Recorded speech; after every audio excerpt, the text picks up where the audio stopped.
Hello everyone, and welcome to our second lecture on stimulants. So last time we were talking mostly about cocaine. This time we will talk more about amphetamines and compounds related to amphetamines like ephedrine and methamphetamines. So last time we were talking about stimulants. We defined a stimulant as a drug or substance that increases the overall excitability of the nervous system. So it makes action potentials more likely, makes synaptic transmission easier. And so we'll be talking about amphetamines today, and this is just another type of stimulant, although as we'll see, they affect the individual in a different way, both at the neural level. The behavioral effects are largely the same. Um, the difference is primarily neural, but certainly in how commonly the substance is used by individuals, whether it's for a therapeutic reason or for recreational use, that differs significantly from cocaine in many cases. Also, how our society has approached amphetamines and methamphetamines over the years. And as I mentioned last time, there's often sort of a cyclical trade-off between cocaine and stimulants like amphetamines, that as one becomes more popular or less legal, that the other one becomes um, popular or legal in response to it.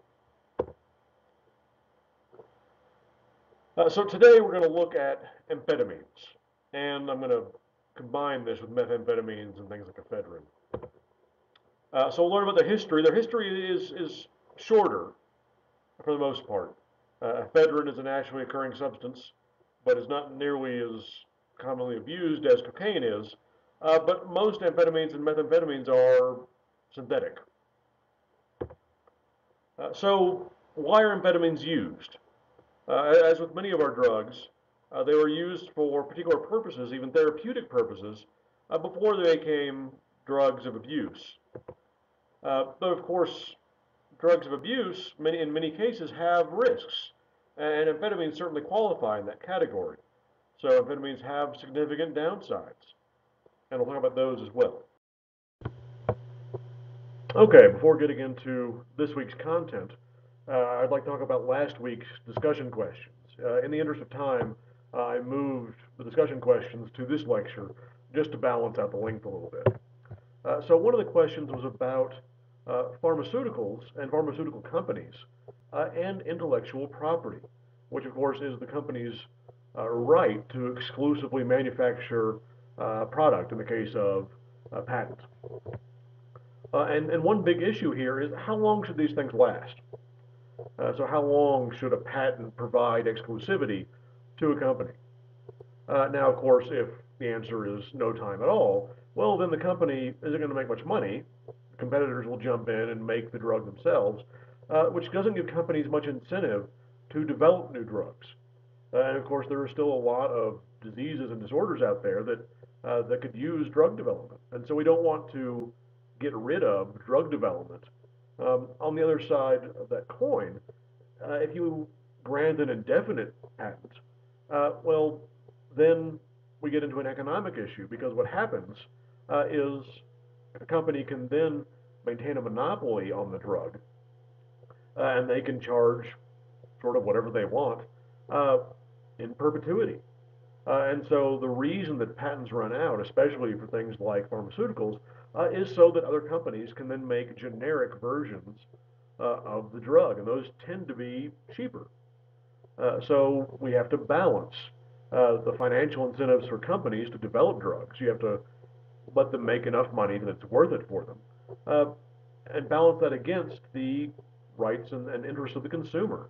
So a lot of these drugs will potentially save someone's life. And so we get into the issue of how much is a person's life worth monetarily, which is not a comfortable issue for anyone to get into. But the fact is that you have to ask, how much should a person expect to pay for a drug that keeps them alive? How much money does a company have a right to make from a drug that keeps someone alive or improves their quality of life in some way? And so we have this issue of the intellectual property rights of the company and the interests of society and the consumer. Another question was, how far should we go with drug screening? This question in particular was aimed at welfare recipients. So there's been proposed the idea that welfare recipients, those that get money from the government, particularly low socioeconomic status individuals, should be subjected to drug screening to make sure they're not using the resources on drugs, is the usual argument. And one thing that often gets brought up in this issue is the relationship to drug testing and employment. So a lot of employers will test their employees for drugs uh, in order to make sure that they're healthy, that they're obeying company policies, they're not going to endanger the company through their behavior, that they're adhering to the law. And so that parallel gets made a lot. Uh, but of course, there are ways in which the comparison between being an employee and being a welfare recipient from the government uh, is not necessarily a totally equal comparison. Uh, However, that being said, many employers do screen their employees for drugs, so you could easily propose that, well, there's a quid pro quo. Uh, I'm, I as the company, I'm giving you money. You as the employee need to stay drug free. And so if it's framed as sort of an exchange in that sense, that is the argument many people put forth to saying it's good for the government to do that as well. One issue that is also brought up is privacy. So if you're screening people for drugs, uh, to what degree is that ethical to intrude on their private behavior? Um, and another issue here, of course, is people say, well, you can't just break into someone's home and suddenly test them for drugs. Of course, if you announce a drug test in advance, people can not use drugs in advance of that test, and then the results come back negative, and then what really is the point of testing? So that there's this privacy issue. To what degree do we have a right to test someone for drugs? And then finally, there are economic issues here, just as there are for pharmaceuticals. And this is again can be an uncomfortable area when we start breaking down ethics and bringing in the idea of economic cost. So screening people for drugs takes resources. You have to have the equipment for testing. You have to pay someone to go around running the tests, analyzing the tests. Uh, and so that has a real cost to it. And of course, one might say, it turns out that there aren't that many welfare recipients that test positive for drugs. And so many people say, well, it's just a waste of money because the cost of screening everyone outweighs the money lost to people that are breaking the law. Uh, but the costs here aren't just economic. There are also potential ethical costs. So we talked way back toward the beginning of the course uh, about models of drug use and about the moral model is one example. Uh, so the idea that people use drugs because they're morally weak or they lack willpower or they're unintelligent. And so we run into a danger area here, I think, when we start equating poverty, that is low socioeconomic status, being on welfare, with a propensity to use drugs. Again, the evidence suggests that not many people on welfare are also on drugs. Uh, but by testing everyone, we are effectively saying that this particular population is at a significant risk for drug use, and we should test them in particular. So, an ethical issue. And then the last question was about dietary supplements and the FDA, that is the Food and Drug Administration. And the question was whether dietary supplements should be subjected to the same scrutiny as drugs. So should there be clinical trials? And people on this question tended to say yes, uh, that they should be tested the way they are, the way that drugs are tested. Uh, and of course, it begs the question, well, dietary supplements, if they do something, if they are effective, are they really different from drugs? If they affect the body's physiology some way, and of course in this class we care about psychological function, if they affect psychological function in some way, Shouldn't we test these products to make sure that they are as effective as claimed, to make sure that they're not dangerous in some way? Uh, if the dietary supplements don't do anything, then how ethical is it for these companies to market them? Why are these products on the market? And so there is that important issue. If they actually do something, why are they being treated differently from drugs? If they don't, why are they being marketed? And there are economic factors here as well. The FDA is really rather busy with things like clinical trials. Uh, and asking the FDA to test all of these dietary supplements either means we need to expand the FDA's budget and their resources so they can do all that, or it's just going to take that much longer to test everything. The FDA has finite resources. And so the question here is it worth having the FDA test all the dietary supplements, knowing that it will cost extra, and knowing that it will delay clinical trials for other drugs? A lot of dietary supplements may not be helpful, but they may not be harmful. And so what priority should those take over the clinical trial of a drug that could treat Alzheimer's or cancer? And so there is sort of an economic question as to should we let these things just sort of stay by the wayside and not worry about them too much? Now, certainly there are dietary supplements that have been shown to be harmful, especially in large quantities.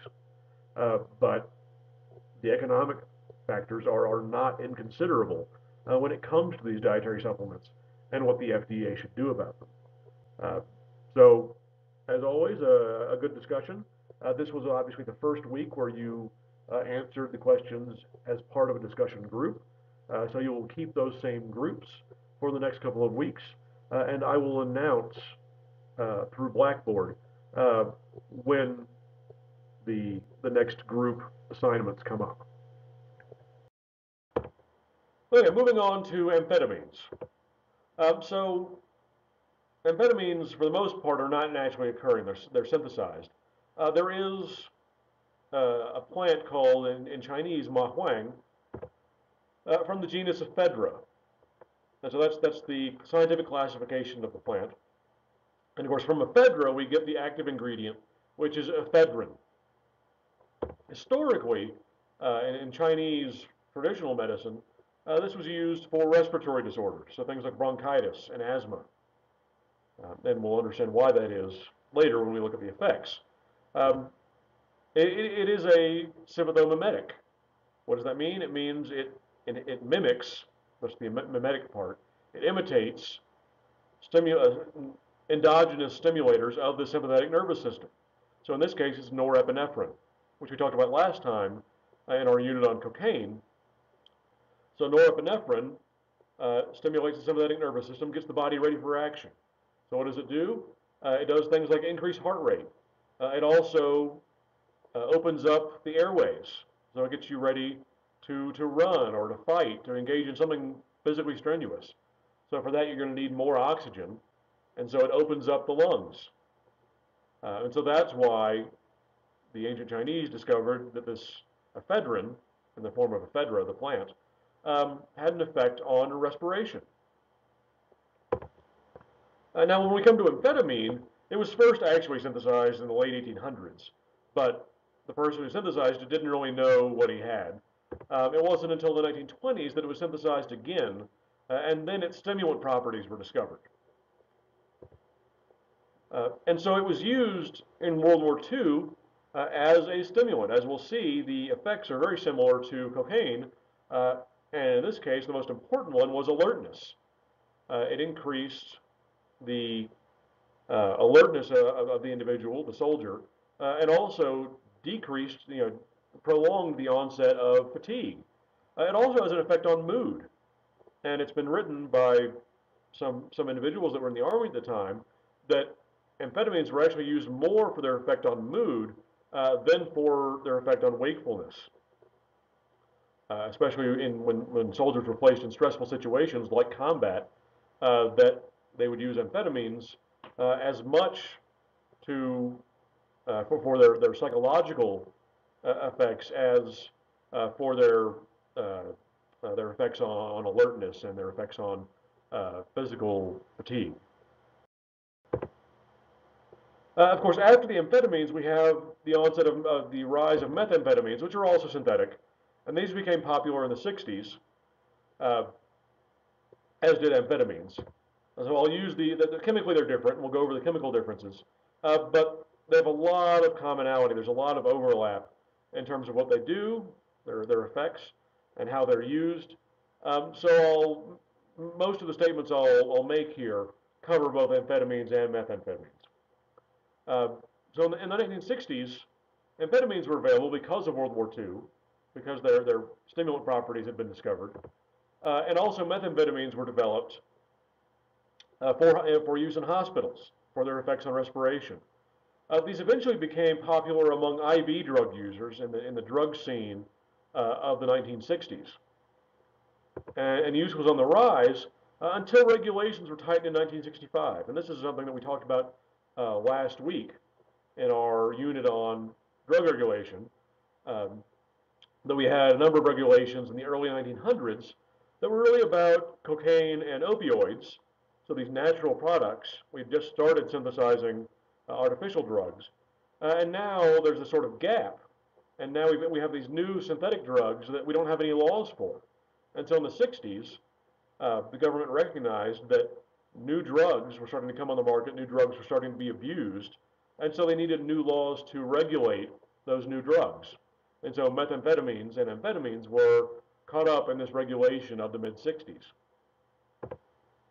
And it's thought that this is what led to the rise of cocaine in the 70s and 80s. Cocaine was very popular in the 70s and 80s, and it's thought that perhaps, if not for that regulation, that it would have been amphetamines and methamphetamines that were the popular substances. That by increasing this regulation, increasing the perception that these drugs were dangerous, not to say that they don't have dangers, increasing this perception of danger, what led people to think of cocaine as somehow less harmful. It was a natural product. And so cocaine became popular again. Now, of course, this idea of a natural product is a common type of logical fallacy. Natural products aren't inherently safer than synthesized ones. And in fact, we can synthesize products that occur in nature, and they're exactly the same chemically. They have the exact same effects. It doesn't matter where a substance comes from. What matters is what effect the substance has. So this idea that, oh, it's a natural product, it must be better for me, doesn't really hold any weight scientifically. And of course, this comes into a variety of domains in our life, everything from drug use to where our food comes from. So sure, pesticides can be harmful, for example, but they also keep away pests. And there are plenty of naturally occurring agents that are harmful, and plenty of synthetic ones that aren't. So again, this is a perception from the early 70s that got started because of regulations in the mid 60s. But we see this cycle of popularity, this change in popularity between amphetamines and cocaine. As many of us have noticed, amphetamines have become more popular, not more popular than cocaine, as we'll see, but amphetamines have come on the rise again since the decrease in popularity of cocaine in the 70s and 80s. So methamphetamine is easier to synthesize than amphetamine itself, which makes it easier to synthesize in private residences. So private individuals, not just companies, can make methamphetamines in what are often referred to as meth labs. The thing is that they're not easier to synthesize well. So methamphetamine also has a bunch of impurities in it because they're created using household chemicals by people who aren't professional chemists. And they're also not easy to synthesize well in the sense of not easy to synthesize safely. They involve volatile chemicals, which is why you see headlines about meth labs catching on fire or exploding. There's a lot of different chemicals. There are a lot of different chemicals involved in manufacturing methamphetamine. And one of the most popular forms of methamphetamine is methamphetamine hydrochloride, which is shown here, and often referred to as crystal meth or ice.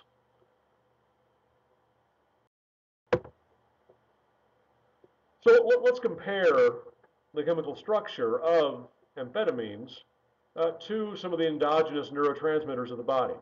So we have norepinephrine, which is involved in a variety of functions, the sympathetic nervous system to be sure, also general alertness. And we also have dopamine, which is a neurotransmitter that we'll see come up over and over again, involved in reward processing, involved in motor function. And we see that chemically these are fairly similar compounds. In fact, if you look at the six-carbon ring, they're identical for the entire left portion of the molecule. It's really only on the right portion that things change a little bit with the addition of an oxygen and a hydrogen. So these are very similar compounds in the body, and in fact, they're derived from the same set of reactions within the body. So we have structural similarity both between the neurotransmitters and also between the neurotransmitters and some of these drugs. So we see here on the right amphetamine, which looks very similar. It has this six-carbon ring. It also has carbons and a nitrogen on the right side of this diagram. So amphetamine has an extra carbon group on the end. And then methamphetamine is very similar to amphetamine.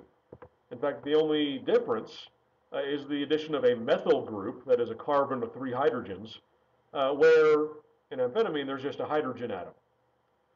So a very simple but common substitution. That's why it's called methamphetamine, for that extra methyl group. But again, we see a similarity between the neurotransmitters and amphetamine and methamphetamine. This is also true for ephedrine. I'm not going to go through every chemical structure for all these compounds. But we can see the structural similarity. And here, cocaine doesn't look like other neurotransmitters really, so it's a little harder to understand why it has the effects that it does. It's a little more intuitive for the amphetamines. So how do amphetamines work? Last time we talked about cocaine and saw that cocaine was a reuptake inhibitor for multiple neurotransmitters. So that is, the cocaine keeps neurotransmitter from being vacuumed back up into the presynaptic neuron. So it really limits the time the neurotransmitter has in the synaptic cleft.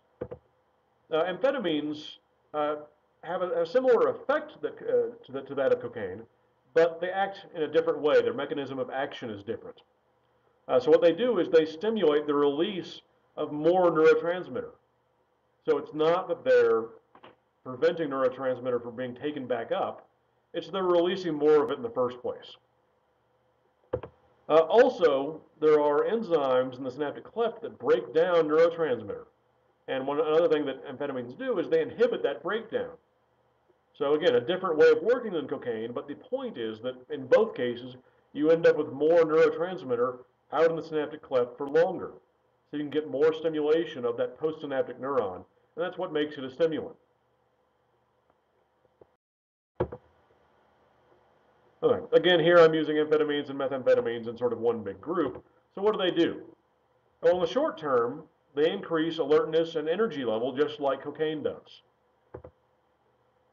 In sufficient quantities, you can also get a sense of euphoria, that is a high, and this is for recreational users, often what the use is intended to produce.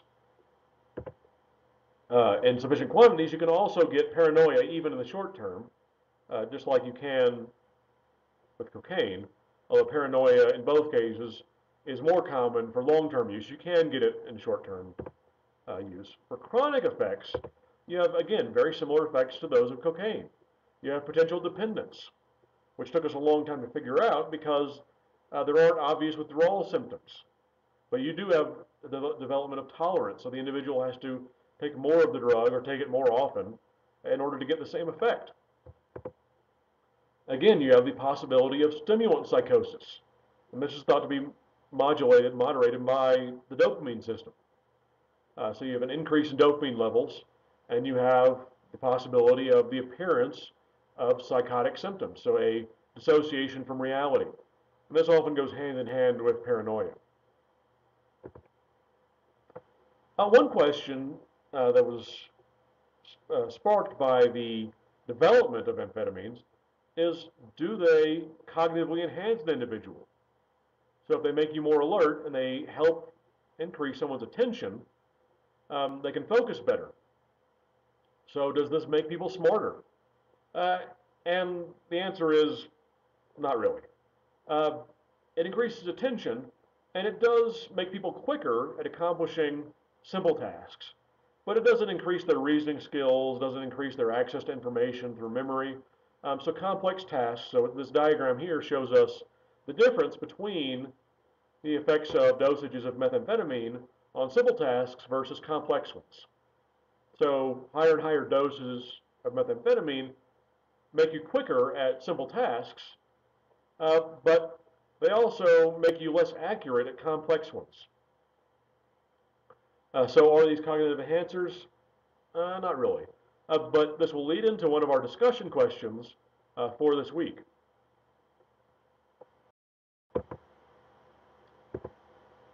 So what are the uses of methamphetamines? And amphetamines and methamphetamines have more legitimate uses currently than cocaine does, and even over recent history. So originally, they were used by the Chinese for respiratory ailments, and so one of the first uses of amphetamines uh, were as inhalers. So for bronchodilation, so for asthma, or even something as simple as the common cold, to open up those airways. Also for the treatment of narcolepsy, which is a disorder in which the person can't control their wakefulness. They fall asleep repeatedly and suddenly throughout the day. And so amphetamines they keep you awake. Uh, and so they were used to control narcolepsy. Also, they act as appetite suppressants, much like cocaine does. So you get weight loss. You also have, of course, more motor activity. So they have sort of a dual mechanism of action. They suppress appetite, but they also increase energy level and how much the person moves around.